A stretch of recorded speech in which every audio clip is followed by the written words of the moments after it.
The Leafs are absolutely cooked, Rachel. They're done. They played one game. They're done. It's over.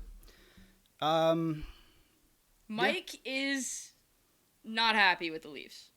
It's over. It's done. Well, I think we could both agree. We said going in, goaltending was going to be the X factor. Mm-hmm. Game 1, X factor immediately. Mm-hmm. Penalty kill, X factor immediately. But we said if Toronto was going to have an advantage, it was going to be because they were able to have the 3 productive lines and they were able to have depth. Without Nylander, they don't have that, which means it gives them Zippo! The thing about the Bruins, though, is on paper, I don't think they really have that 3-line, that 3 scoring line depth either. And yet, but they have better goaltending. They're making it work, and they have better goaltending. Like, that's why they're making it work, is because they have better goaltending. I would say you look at it from like a personnel to personnel, if you compare them, the Leafs definitely have the better forward group. 100%. I would even make an argument that the Leafs have the better defensive core. I think depth-wise... Depth, yes, but that top pair on Boston makes a massive difference. Definitely, because they don't have Ilya Lyubushkin on their top pair. You know, like it's... Yeah, they have 2 guys that were in the Norris conversation last year. They have 2 perennial Norris, conversation guys. But I think, like, in the playoffs, and we saw that with Vegas last year, depth is king. Like, yes, they had really good sort of up front, but I would say, like... Well, you gotta have some level of star, right? Like, Jack Eichel and Mark Stone were helpful. But depth is king, though. Like, the Panthers had stars up front. They had Aaron depth. Ekblad, they had Brandon Montour, they had even like Gustav Forsling is now a star. But pretty much anyone past them was not good enough. And Vegas, who had really good players, but also like great depth on that back end, they made it work. They overwhelmed them. We saw it. It happened. Yeah. And I think the Leafs have like 9 NHL ready defensemen right now. And the Bruins have, like, they have good defensemen, but I would say if you're able to run through it, the Leafs maybe have a better sort of like... The Bruins have the better defensemen, the Leafs have more. Exactly. So I would even, like, in the grand scheme of things, I'd say, maybe take the Leafs defense here. Oh, I would still take Boston. But it's the goaltending, and we knew it from the start. And the worst part is that, like, there really is no easy option, because Joseph Woll played phenomenally through the first 3 months of the season. Yeah. And then he got a high ankle sprain. Ouch. And goalies are notoriously, like, just because it's such an elastic Gumby type position that, like, injuries can linger. And so he came back. He took a long time off, but he came back, and he has sucked since he got back. And the thing is, Samsonov got waived, did a whole mental reset, played very well when he came back. Yeah, really well. Throughout the last sort of month, 3 weeks of the season, has also sucked. Yeah. So the Leafs have 2 goalies that suck. And so then you're thinking, okay, what are other options? Martin Jones? Not an option. He was good as a stopgap. He saved that season for a bit. You really did without Martin Jones. Yes. The Leafs are either in a wild card spot. Maybe not. No, they're even better than Detroit and Washington for sure. You think okay. Absolutely 100%. Here's my hot take. Here's my hot take. Not hot take, but like, I think if the Leafs had to get into a tooth and nail wild card battle like it was towards the end of the season with those 4 teams, I think they wilt under that pressure. Oh, I don't. Really? Nope. I don't. They would be by far the best team in that. No, they're the best team. I think they wilt under the pressure. No chance. All right. Well, then, it's the great, we have difference of opinion. Yeah. I don't think there's they do. any chance of that. What I do think is Derek Clancy, Brad Treliving, Brandon Pridham are watching this and going, goaltending matters. And speaking of goaltending, it's mattering in Colorado too. Like, those teams, the difference being is that Colorado has like the best defenseman in the league. Yeah. And they can cover up the best defense pairing in the league. Yeah, they can cover a lot of their misgivings or their goaltending misgivings because of that. And Toronto doesn't have that luxury. And that's a huge problem. Obviously, look, Swayman and Ullmark are good. They're not Connor Hellebuck this year good. Like, Connor Hellebuck was the best goalie in the league this year. You put 6 in on him in game 1, the road. You got to win that fucking game. On the road, and they lose because and we're gonna. I guess it's like a perfect segue into our previews because we might as well just start with Jets and Avs. But Connor Hellebuck let in 6 goals at home in the playoffs. That's not going to happen again, very likely. Probably not going to happen again. Yeah. Alexander Georgiev, on the other hand, allowed 7 goals on 23 shots. That's like a 680 save percentage. That's not going to cut it. He had made 16 saves. Yeah, it's just not. That's just not okay. And it brings me back to, I believe it was 2021, when a young offensively inclined defenseman on the Rangers, Tony DeAngelo, stepped off the ice, looked at Alex Georgiev, and hollered at him, "Make a fucking save."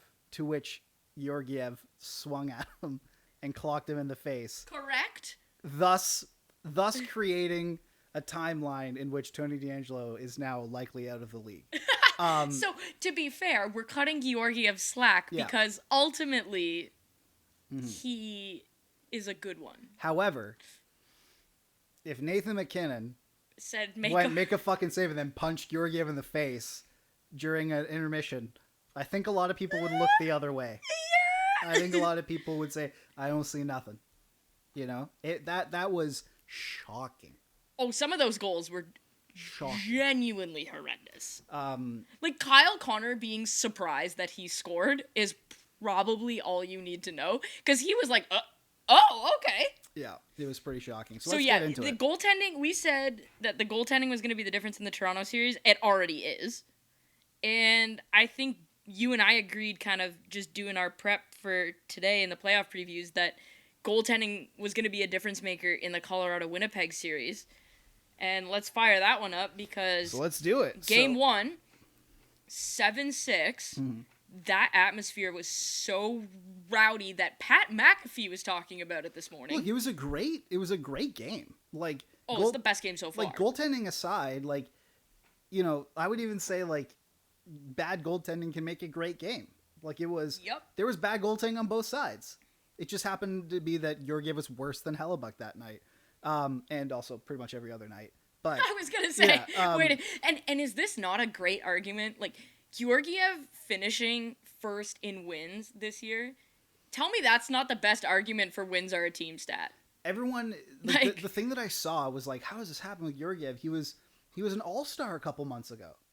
He shouldn't have ought to been, and we said that. Now, the main thing I would say, and I wrote a column about this for, I think it was Colorado Hockey Now or something, like when I was at the All-Star game.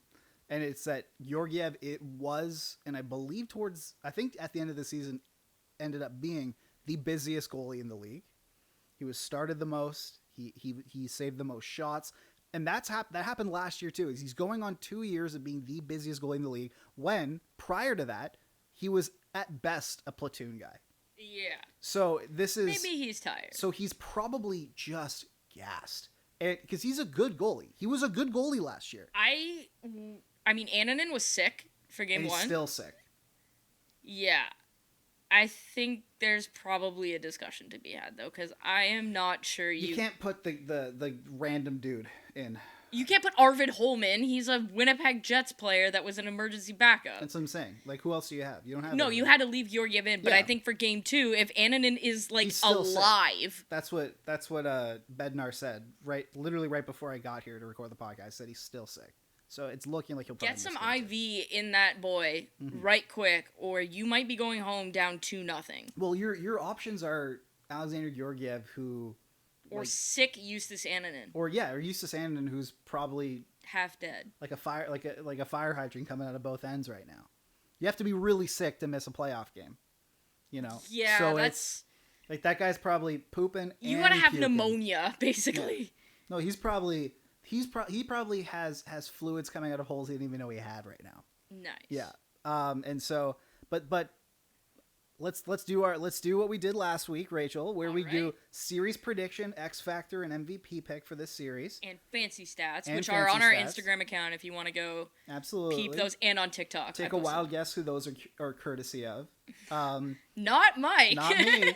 All right, so what's your series prediction, Rachel? All right, so 5-on-5 goals for. I don't think this is not surprising anybody. Colorado. They were like one of the top teams in the league. But 5-on-5 goals against per 60. Winnipeg was top in the league, 1.8. Colorado's 2.55. That is a chasmic difference. That is. It's a big difference. Goaltending, problem, as we've discussed. The power play. Winnipeg's only 18%. Colorado 24.5%. Yeah. That's a big one. The penalty kills are like a 3% difference. They're both in and around 80%. Yeah. Both teams 5-on-5 expected goals for share around 52%, but Winnipeg has the 2.5% better PDO. So they're luckier. Well, when you have Connor Hellebuck or Alexander Georgiev, that usually accounts for some PDO situations here. And Winnipeg won all 3 games in the season series.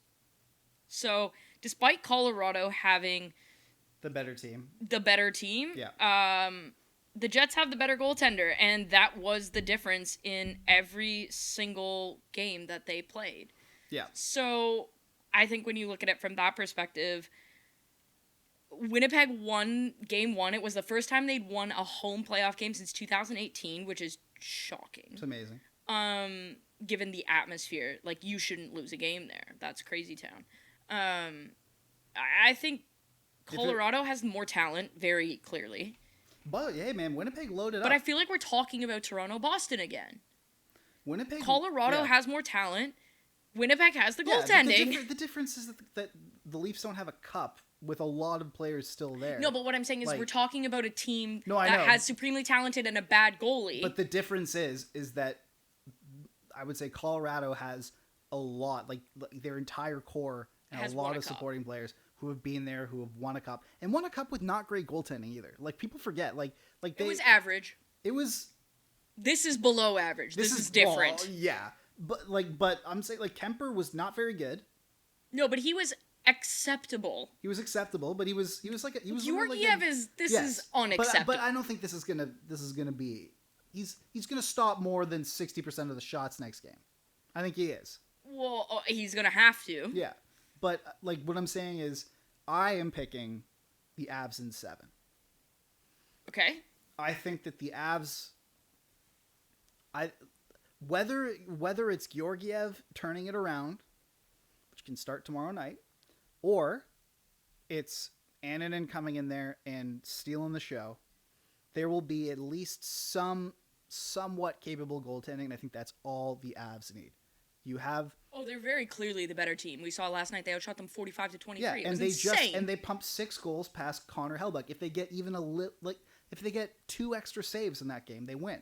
Yeah. I think they have a goalie on that roster right now that is going to make those 2 extra saves, and that will be the difference. I think it'll come down. It might even go to OT in Game 7. It'll be way closer than it should be. Right. And I also, Rachel, and this is a very key point, and there's a lot of numbers go into this, is that I really want to see Jesse Pollock cry. So that's why I'm picking Avs in 7. Okay? Okay. I'm also going to take the Avs. Okay. What's your X? Obviously, X Factor's goaltending. We can just say that right away. X Factor's goaltending. The X Factor, is. I even have my X Factor as Georgiev. Yeah. No matter which way the series go, I have them winning, and still my X Factor is Georgiev. Because if he is pumpkin mode, yeah, it doesn't matter. Exactly. Who's your MVP pick, though, for the series? Ooh, honestly, after watching last night, it's foolish of me to say anybody but Nate Dogg. Nathan McKinnon was... That's a fucking star right there. I watched last night, and I said to myself, I don't know how you watch this player play this year. Mm-hmm. Like, we're just talking about this season. He should win the Hart. And not think he is MVP. Yeah, he should win the Hart. He was crazy pants last night. Like, there were probably 3 or 4 times where he got the puck, and I was like, he getting a shot on net and he might score here. Like, it's one of those. I remember what Bruce Boudreau said to me about Alexander Ovechkin once, which is when he picks up the puck and gets going with a head of steam, you just say, "Oh boy." Yeah. And if he scores, he scores. And if he doesn't, it's probably because you got lucky. And I watched last night, and I just kind of said to myself, like, Matthews was fantastic this year. McDavid was fantastic. Kucherov was good this year. Like, yeah. But I don't know how you watch that from Nathan McKinnon and think that it's another level. He is not the most valuable player in this league right now. That was absurd last night. So I'm taking him as my series MVP because I think Adam Lowry did a really good job of kind of keeping him at bay last night, and he still got, I think, 3 points. Yeah. Like, it's crazy. There's only so much you can do. Mine is Cale Makar. I mean, you can really kind of, it's like splitting hairs here. And I just say because as the series progresses, a number one defenseman stands out from the pack. A number one defenseman rises to the top, and you see that he ends up playing 30 minutes, 35 minutes a night.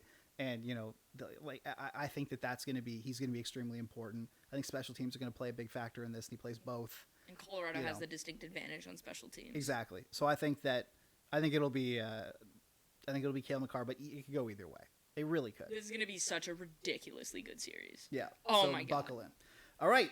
Oilers versus Kings times 3. It's the end of the trilogy, hopefully. It's The Dark Knight Rises. It's what are other 3? Obviously Despicable Me, except there's a 4th one coming out. It's I believe it's The Deathly Hallows. There's 3 of them. Is it Alvin and the Chipmunks: The Road Chip? Yeah. I think that was the 3rd one. Yeah. No, Chipwrecked was the 3rd Chipwrecked, and then the Road Chip was the last one? Was the 4? Okay, cool. All right, so Edmonton, LA. Edmonton leads the season series 3-1. Mm-hmm. They've run roughshod over LA the whole year. They just are leading in every statistic you can think of, basically. Except 2.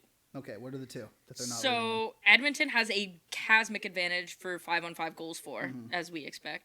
But LA has a better 5-on-5 goals against. Okay. It's basically 14 points of difference, so it's not terrible, but it's a difference. Yeah, but it's a difference. The special teams, this is my X factor. Okay. Edmonton's power play versus LA's penalty kill, because Edmonton's power play is 26.3%. Really good. And LA's penalty kill is 84.6%.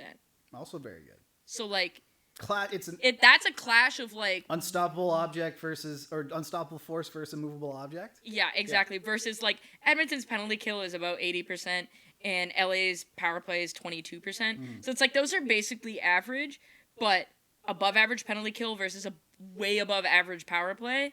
I feel like that's going to be a huge factor in this series. Edmonton is much better from an expected goal share perspective at 5-on-5, and PDO is basically even.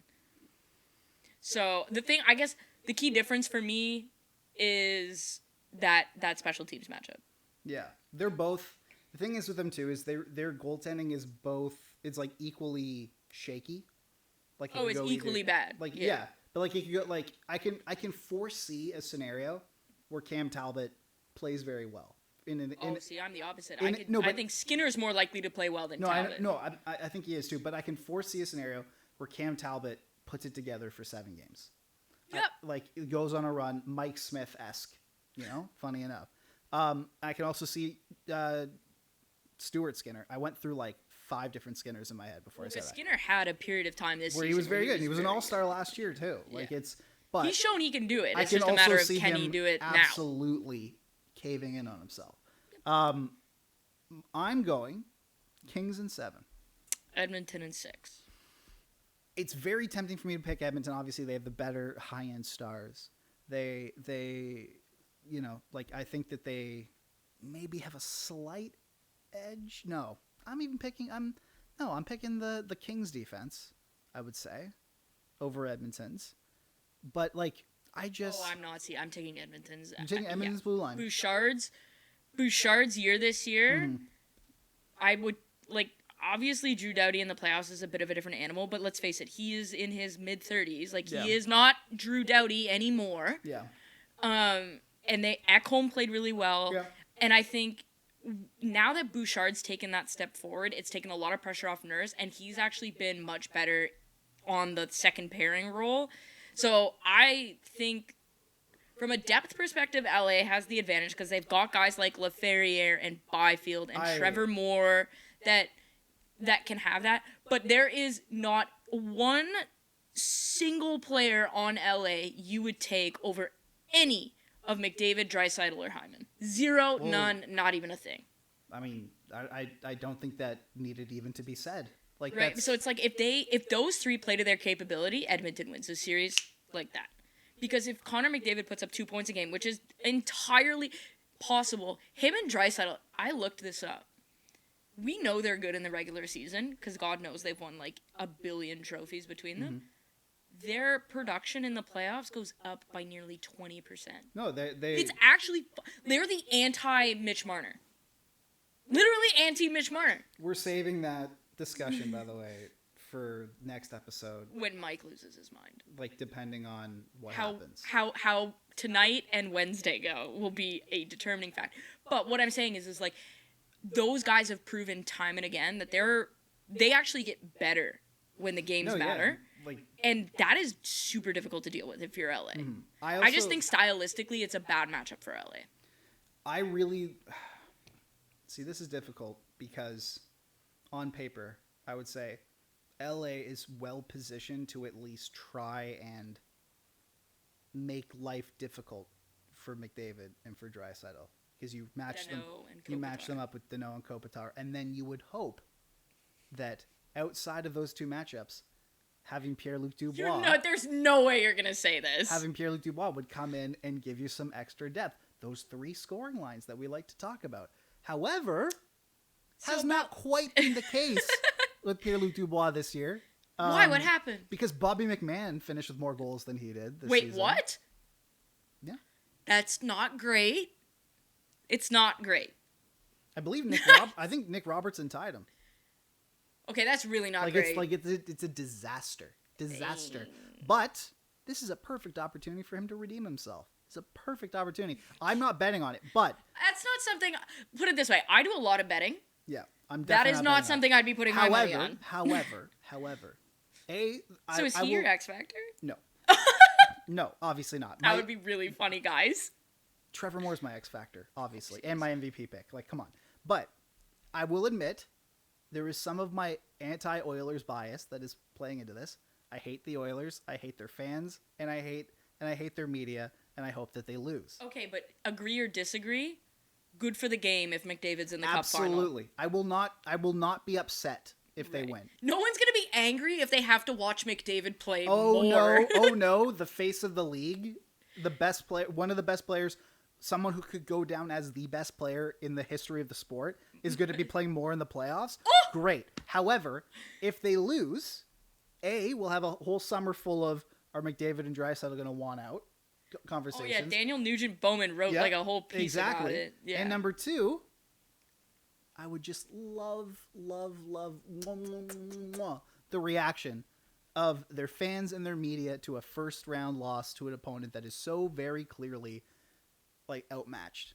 And also, LA is the inferior team. Absolutely. But also, I think these are two players in McDavid and Draisaitl that if you just go to Kopitar and more specifically Danault, and you go, hey, don't let that guy get within 2 inches away from you for the entire series. See, I think that's easier said than done. It's definitely easier said than done. Okay, so I think with Draisaitl, that could happen. McDavid's maybe too fast. Exactly. But, like if you tell Philip Danault, please skate as fast as McDavid, that's not going to happen. But if you go to Danault and you say literally like if I in any picture that is taken on the ice, if you are not next to like Leon Draisaitl, if you are not like intimately next to him, don't even leave room for Jesus. Like definitely not. I want you inside of Leon Draisaitl every play. If you're not like, we'll buy you out. I don't give a shit. Like, and so that if you can find a way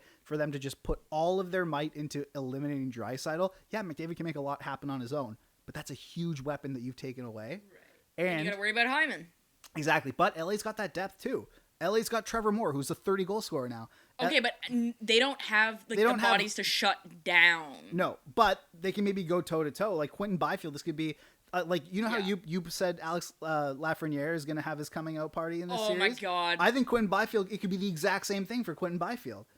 Do you know the parties that are gonna happen in my brother's friend group? Oh, well, yeah. Byfield has a coming out party. The exact same thing can happen with Byfield. You know, that's something like they have Kevin Fiala, who's like a point per game player who can rip it in there. You know, like they have a lot of really good players. The other guy that somehow hasn't come up yet, Adrian Kempe is pretty good at hockey. Adrian Kempe is pretty good at hockey. So I think LA, like we said, LA's got they're more well rounded, but literally no one is going to sit here and say that LA has more talent. No, because that would be no team has more talent. But I can see a scenario where LA it'll come down to deployment, come down to coaching. Right, and it's McClellan. Oh no, it's McClellan. Oh no, it's not. It's Jim Hiller. Yeah, they fire. It's Jim Hiller versus Chris Knoblauch. They both fire their coaches. It's Jim Hiller and DJ Smith. Oh my god, it is DJ Smith. I think DJ Smith is better suited to be an assistant coach anyways. That's where he thrived. And I think that I think there's a scenario where... And I don't think it's a coincidence that LA got better defensively once DJ was brought on. Exactly. Like, DJ has his flaws. For example, playing Nikita Zaitsev as a top 4 defenseman, regardless if he was in Toronto or in Ottawa. But you give him you take Nikita Zaitsev away from him, you give him LA's D-court that is very good. You have to play Drew Doughty. Oh, no! You have Doughty, Mikey Anderson, like... Matt Roy, Vlad Gavrikov, like all these kind of guys. Yeah. There's some great players there and some great playoff performers there. Doughty and Kopitar chief among them. Absolutely. So I think I'm going to pick Kings in 7. All right. I'm going Oilers in 6. And I also think as well, it's almost very similar to Boston and Toronto, and I initially picked the Leafs in 7, and I'm looking like a fucking idiot right now for doing that. But you eventually, like, you play a team enough times in a 7-game series, like you're going to get a bounce here or there, unless you're Toronto. You're going to, you're going to be able to figure something out, I think. And also, if you look at Edmonton up front, yes, obviously they have McDavid and they have Draisaitl and Hyman, which are like gods at this point. But Adam Henrique was a disaster when he came over. That was supposed to be a huge thing that He's a playoff performer. He is a playoff performer, but that was supposed to be a huge... Has he figured it out? Let's hope so. But he was a disaster when he came over. Yeah. That was supposed to fix a lot of things. They didn't really upgrade on D. And I thought they really could have used an upgrade on D. So, did you? So did everyone else. Exactly. I feel like everyone and their mother was saying, hey, upgrade on D. And they didn't. CC Bradshaw living. So... Yeah, look. I mean, at least he tried. Like, Edmondson, I think, has been a good pickup.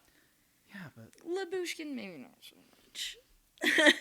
Thursday's show is going to be very interesting for that, depending on what happens. Mike's either coming in Maple Leaf face paint, or he's coming in like a hoodie. A veil. Yeah. Like a in funeral clothing. He's wearing black.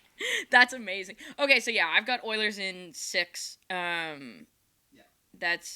I don't think that's necessarily a hot take. No. All right, where are we going next? We're going Canucks and Predators. Okay. Obviously, Canucks are up 1-0. It was a great atmosphere. Is it Rogers Arena? Yeah, Rogers Arena. Well, when you don't have playoff hockey for 9 years. Yeah. There's it's pretty great. They got passion there. I will say, that song that was released is... Oh, everyone should be killed who is involved in that song. Okay, here's the funny thing about a song like that too. And I tweeted it and then don't do that. I tweeted it and then deleted it. So basically they had like a rap song. First of all, I always hate in rap songs when they reference like pop culture. Like I always hated in like a rap song that's tied into a movie when they would say like the character's name. It just cringed to me. But Calgary Flames fans did the exact same thing with that in 2022 for the playoffs. Yeah. It was a remix of Cardi B's Up, but like for Calgary Flames hockey. It was notorious and went everywhere, went viral. Since that happened, they got bounced in the second round by the Battle of Alberta opponent, like rival. They lost Matthew Tkachuk and Johnny Gaudreau. Their two franchise faces walked out the door. Their coach who won the Jack Adams the year before got fired in a way where he tanked the entire season and like basically like was involved in or investigated in potentially assaulting a player. and was like basically mutinied out the door. They fired their GM, and they signed the worst contract in the league, basically, in Jonathan Huberdeau. And then they've basically been forced into a rebuild that they can't really do because they signed that bad. Everything went wrong after that song. So I can only hope that happens in Vancouver. Well, you like Canucks fans, and I know that you're not responsible for this video, but the Canucks fans that are responsible for this video, you are so lucky that you were able to win that game, because if it was any other opponent, I think that song would have doomed you. Now, I have the Canucks in 6. I think I like Nashville as a playoff performer. I said that a million times before, but I just think that this Canucks roster has a bit more juice than they do. Okay, so for legal reasons, I'm not going to say what my prediction is, because number one, I don't want death threats. Whether I back them or not, or back them. I think we can all, I can look down the camera and into this microphone and say, I think we all know what I am cheering for in this series.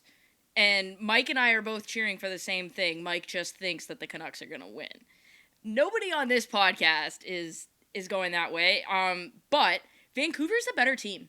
And I think that's what I'm saying. This is going to be a good series, though, because Nashville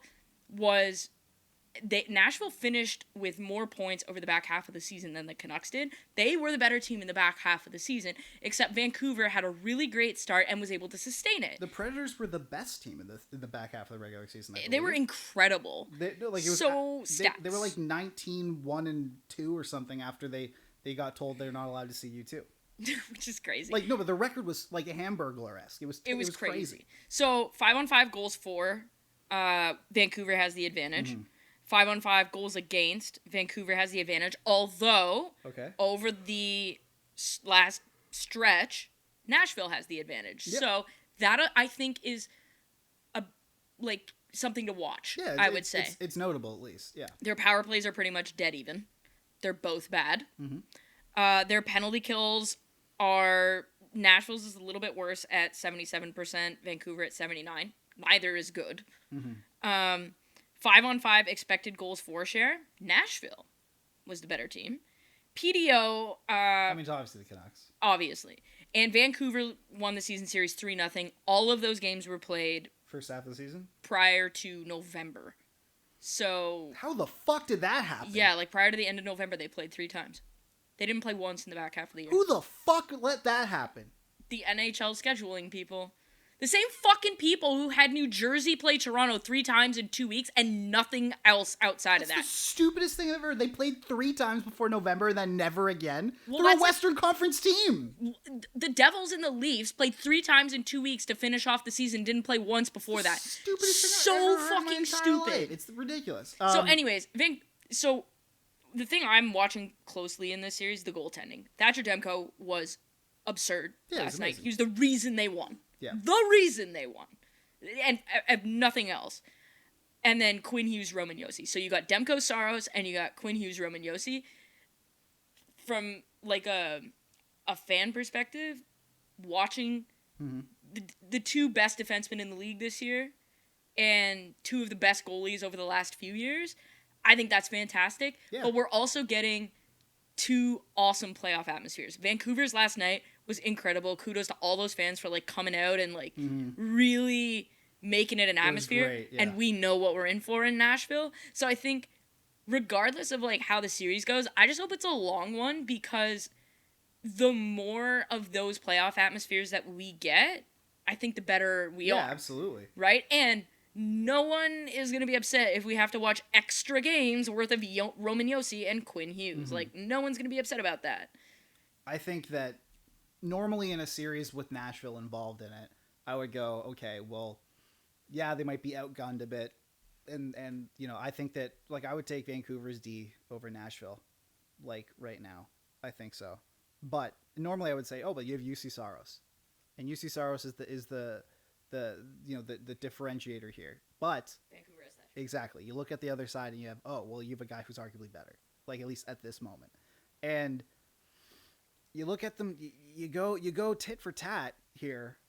I just think that disagree. Having been I'm saying I'm intimately involved, I disagree with your assessment of the defense. The goaltending, I agree with wholeheartedly.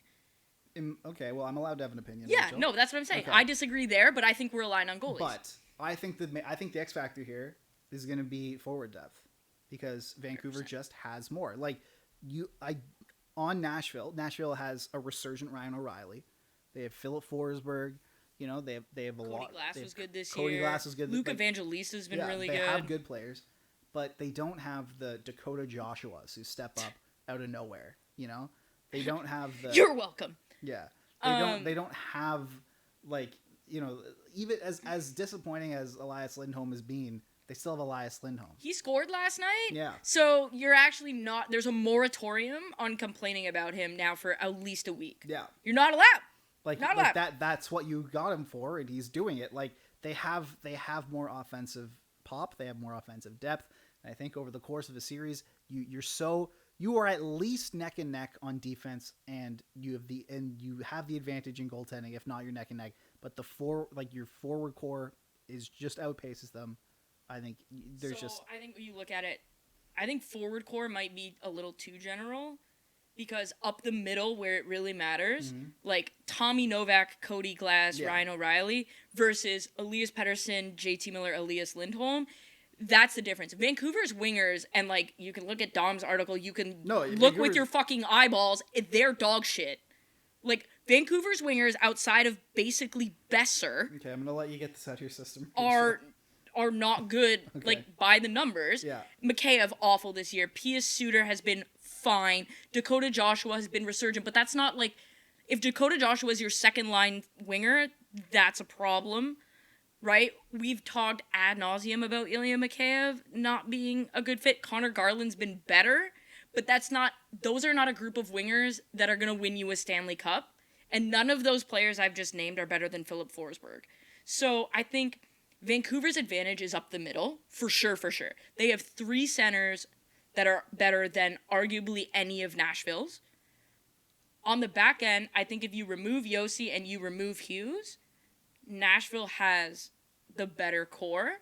Because Tyler Myers is not very good. Carson Soucy was out for the majority of the year, and he's not been very good. Nikita Zadorov is inconsistent, and Ian Cole that's a bottom pairing defense. Is not gonna move the needle. I lean with you. I think Demko's had the better season, so I would lean advantage that way. So I think this series is a lot closer than people maybe want to believe, but you have to kind of give the edge to Vancouver in the sense that, like, up the middle and in goal, that's where you have the advantage, and so you should win the series. I'm a smart enough man to not disagree with you on this particular matter. So we're going to move on to Stars and Vegas to round it out. This is arguably, I think, the tightest, like... Is this going to be the best series of the first round? I think so. I mean, look, Jets Avs, we just said, is the best series. Those are the two I think this is the closest match series. Like, I think these two guys can throw haymakers at each other and return them, like, back and forth. And what I have in my X factor here is goaltending. That's the only thing that really differentiates them, because you have on one end Jake Ottinger, one of the best goalies in the league, potential starter for Team USA if he dukes it out with Thatcher Demko. On the other end, it's Logan and Connor Hellebuck. Don't forget about him. Connor Hellebuck. So jeez, it's crazy. Canada goaltending. What are we doing? Also, Jeremy Swayman. What are we doing with Canada here? It's crazy. But then you have on the other end, you have Logan Thompson, or Aiden Hill. Logan Thompson's this game 1 starter. Okay. Yeah. Let's go, Logie. So and look, I love Logan Thompson. I think he's great. I think the guy was playing. That's U Sports All-Star Logan Thompson. I coached U Sports like 3 years ago. Like, I coached against him. It's pretty remarkable. But he was by far the best goalie in the league. I mean, wow, what a shock.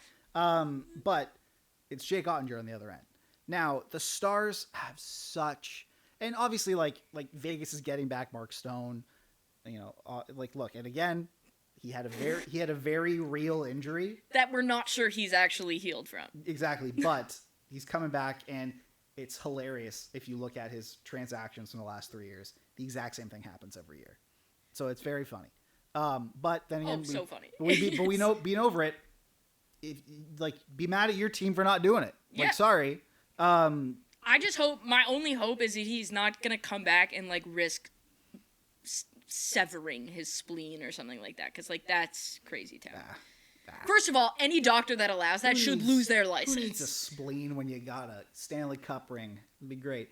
So my model has this 50.1% Dallas, 49.9% Vegas. That's as close as it gets, folks. I've never had it any closer than that. These are just two really good hockey teams. They're really deep.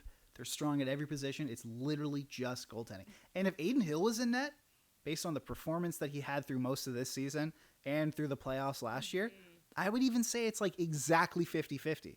But that little step down, because he's banged up a little bit, that little step down to Logan Thompson. Not a crazy step down, but is a little step down. I think that gives the slight edge to Dallas.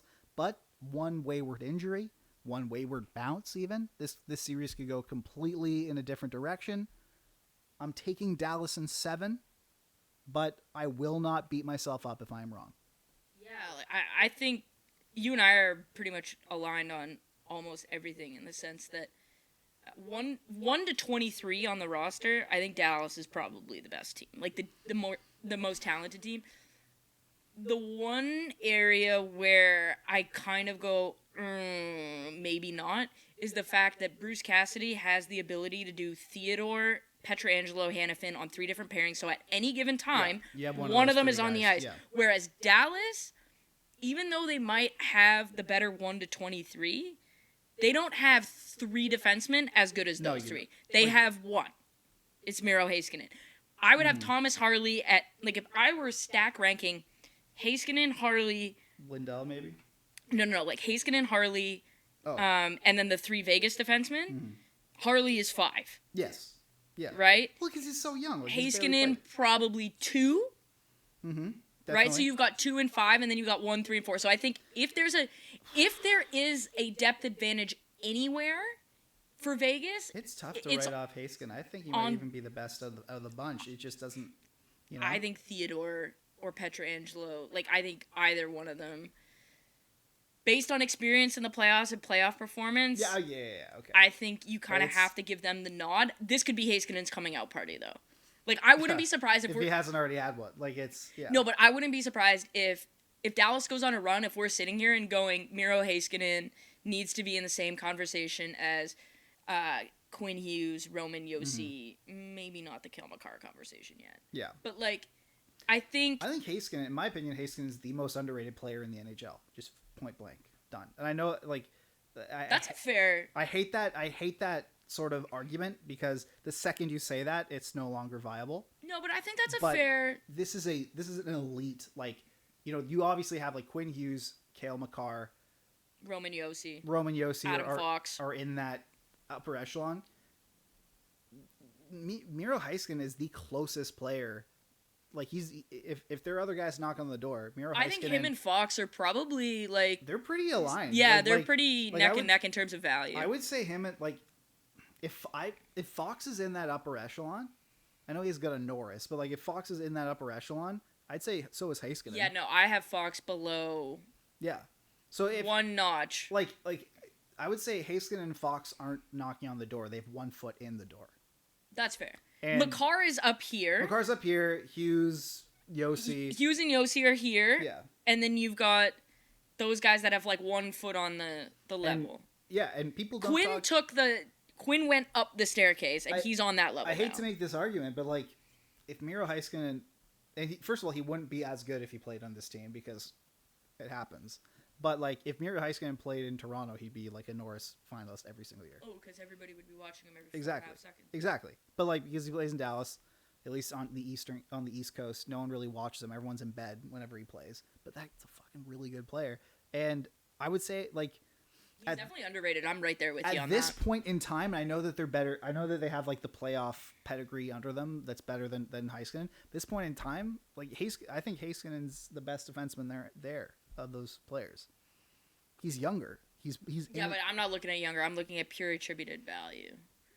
I don't have my model up right now. I think he's just a fresher spring chicken than they But this series could go either way, man. This series goes 7 games. This is this is 7. A knockdown, drag him out. Like Vegas. Would you be surprised if, like, let's say even if the series doesn't go, let's say the series goes 6 games. If 5 games went to overtime, would you be remotely surprised? No, I would expect it. Like Vegas loaded up at the deadline, and they did like getting Mantha and Hurdle. It's amazing, and that gives them such. I forgot they got Mantha. They got Mantha and Hurdle at the deadline for basically nothing. They didn't give up like really anything of immediate value. Edstrom is a really good prospect. Immediate value, I said. Oh, okay, fine. And so, like, because we're not talking about who's going to win the 2026 Stanley Cup when Edstrom is finally ready. Yeah, they gave up no players off the roster. They took the roster that won the Stanley Cup last year, and they swapped out like Riley Smith and Teddy Bluger basically for Thomas Hurdle and Anthony Mantha. And they were and on top of that, then on the back end they added Noah Hanifin. So rip. That's pretty crazy. Then again, though, Dallas, I mean, you get a guy like Chris Tanev to round out that defense core. Like that's exactly what they needed. It's just a really good team. Here's kind of where I stand on it, and where I think if there's a difference to be made. Dallas lacks up front, not on the back end. Yeah. Dallas lacks up front a bona fide superstar. But even then, you have Jason Robertson who can go crazy. Right, but what I'm saying is like, what is more likely to happen? Jack Eichel going nuclear or Jason Robertson going nuclear? I would say Jack Eichel. Well, he won the Conn Smythe last year, so it is Eichel. Jack Eichel, but like, you know what? That's a tighter margin than you think it is. But I think, okay, so I look at it when I compare because like I said, 1 to 23, I think Dallas is the deepest, but you look at it, would you rather have Jack Eichel or Jason Robertson? Jack Eichel. You'd rather have Would you rather have Mark Stone or Rupa Hintz because they're both two-way forwards? I would rather have Mark Stone. At this Mark Stone with a spleen that could explode. Healthy Mark Stone. Obviously, assuming health. But he's not healthy right now. But assuming health, okay. You're taking Mark Stone. But he's not healthy right now. Okay, would you rather have Jamie Benn or no, because he's not their second line center. Wyatt Johnston or Thomas Hurdle? I would rather have Thomas Hurdle right now because Wyatt Johnston hasn't played. That's what I was going to say. He's a child. Okay, would you rather have Jonathan Marchessault or Joe Pavelski? I would rather have Jonathan Marchessault. So I think Vegas's top 6 is better than Dallas's top 6, but Vegas's bottom 6 is not nearly as good as Dallas's. Yeah, and that's where I think if Dallas can capitalize on those minutes, I think that's going to be the series difference maker. Dallas is stashing like the Radek Faxes, like even like Logan Stankoven. Jamie Benn isn't there? Jamie third line. Radek Faxa, Mason Marchment. Tyler Seguin. Logan Stankoven will probably be on the third line. Bro. You know, like it's stuff like that. Whereas Vegas, they're still good. Like, you know, you have your Chandler Stevensons and your Keegan Colasars. Chandler Stevenson on your third line is objectively preposterous. It's very good. But like you have like your Keegan Colasars, your William Carriers and stuff like that.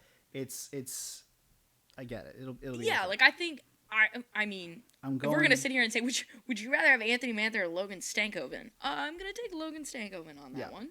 Or Keegan Colasar or Jamie Benn. But we're talking about Jamie Benn. But we're talking about right now, though. Like I'd still rather have Stankoven right now in a playoff series. Oh my god, yeah. Against I've seen that guy. I've seen that guy perform in the playoffs. And when you think about it, a couple years ago, obviously not the same, but when he was on the World Junior team, all those games matter. No, that's true. He was arguably the team's best player outside of Connor Bedard. Yeah. Because Connor Bedard I was there. That doesn't even fucking count. I was there. I saw it. I was covering it. Right? Like was he not? He was the second best player on the ice. Like, so I feel like he's already proven he could perform in big games. He's done it at every other level, so I have no reason to believe that he wouldn't be that way. Yeah. But I think I'm gonna. I mean, my model doesn't even have an advantage. It goes 7 games. Yeah. That's my prediction. Is it goes 7. Yeah. I have Stars in 7, and the only reason why they pull it out is because Jake Ottinger is a little bit better than either of Aiden Hill or Logan Thompson. I think it'll be good. That's my. All right, so here's a fun 2, like, not superlatives, but like 2 predictions. Okay. After round 1. Yeah. Who is the early Conn Smythe favorite? Nathan McKinnon. Okay. Absolutely. All right. I like that. I think I'm probably right there with you. I would say McKinnon or Demko. Yeah, that's an interesting one Yeah. as well. Yeah, I mean, Because I think like we just said, I think the Canucks will win that series, but I think it will be on the back of Demko. that's fair. Yeah. Well, they're gonna need him to be good. But McKinnon has just gone freaking. Even though I picked Cale crazy Makar talent. as my MVP, like Nathan McKinnon, just Probably gone gonna get nuts. discussed more, Yeah. kind of thing.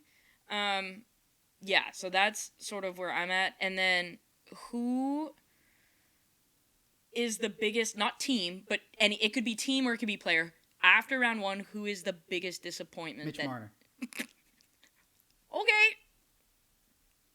And who's your cup pick right now? Today. Gun to your head. Who wins? The Dallas Stars. Same. That's what I'm going with. The Dallas Stars.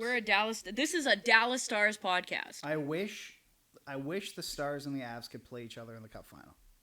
In a just world, you know, if in a just if it world, wasn't, we get if we weren't living Dallas and Vegas as like a third round series, and Colorado somehow in the Eastern Conference, Exactly. and we get a Dallas Colorado final. If we weren't living in Joe Biden's America, then that would be happening. But instead, we have to lose the good cup final matchup because of woke. So interesting. I looked at this and I wanted to bring this up with you because I wanted to get your take on it. We've talked about going back to 1-8. So I would very much enjoy that. In the East, it actually shook out. It is 1-8. Yeah. They're just not reseeding. In the West, we can agree. If you're picking contenders out of the West, you're probably going in some fashion Dallas, Winnipeg, Colorado, Vegas. That's probably... Not Edmonton? They're probably 5, but like my point is like those 4 are going to come up. I think I'd pick Edmonton over Winnipeg in that contender. So based on how the bracket is, because the NHL is stupid, only one of those teams is going to be left in the conference final. When the reality is, it should be at least 2 of them. Great work, Gary. Good job. No, this is I think this or not at least 2. It should be those 2. But because they have to meet in right off the hop, like that just it doesn't. It's a whereas bit of a bummer. Yeah. In the East, I think there's a better chance that we get 2 of the 2 best teams because Carolina can't play Florida, and the Rangers can't play Florida until the conference final. And I think if we're sitting here right now, we can comfortably say those are probably the 3 best teams in the East, right? Yeah. So at least there, we're more likely to get a matchup in the East of the 2 best teams or 2 of the 3 best teams. Whereas in the West, we already know full stop we aren't going to get the 2 best teams because there is a fair argument to be made that the 2 best teams are either facing off right now in Dallas and Vegas, or they're going to face off when Colorado plays Dallas in 2 weeks. I think that's a fair assumption. All right, well, on that note, hope everyone enjoys watching some great playoff hockey. We'll be back on Friday, to discuss potentially the burning, smoldering rubble that is the Leafs' current era. But Mike is so positive right now. It's Positive Monday. They're fucking cooked, dude. You can subscribe on literally any pod platform there is out there. Leave us a review. Leave us a review. Rate us. Leave us a review. It'd be great. Subscribe on YouTube, Twitch, Instagram, Twitter, TikTok. You know, all the hip and cool stuff with the youths. And donate to Jumpstart, our charity of choice. Jumpstart helps economically disadvantaged kids play team sports, which is a cause that is very, very near and dear to Rachel and I's hearts. So do that, and we will see you on Friday.